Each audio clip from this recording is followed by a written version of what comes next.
Welcome to Kenton's videos. Enjoy the video. Hey everyone! In this video, I will explain how to make bread pudding. First, let's talk about the essential ingredients. You'll need about 8 cups of stale bread, which is key for soaking up all the delicious custard.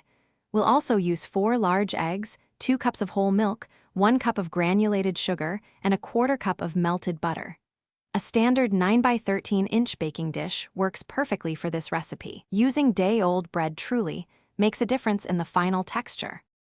Now, let's create the rich custard that gives bread pudding its signature taste. In a large bowl, whisk together the 4 large eggs, 2 cups of whole milk, 1 cup of granulated sugar, and 2 teaspoons of vanilla extract until everything is thoroughly combined. For an extra layer of flavor, consider adding 1 teaspoon of ground cinnamon or a half teaspoon of nutmeg. Make sure your custard mixture is smooth and lump-free before moving on to the next step. This ensures even cooking and a delightful texture. With your ingredients ready, it's time to assemble this comforting dessert. First, lightly grease your 9 by 13 inch baking dish.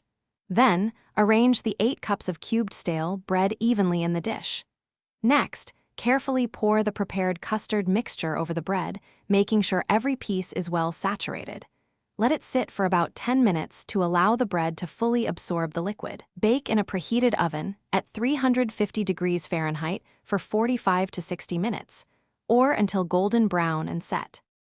Once your bread pudding is beautifully baked, the final touches make all the difference. Allow it to cool for about 15 minutes before serving. This helps it set properly and enhances the flavors.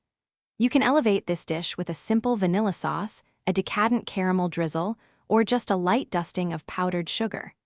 It's wonderfully versatile, perfect as a warm, comforting dessert after dinner, or even as a delightful breakfast treat on a chilly morning. Enjoy every delicious bite.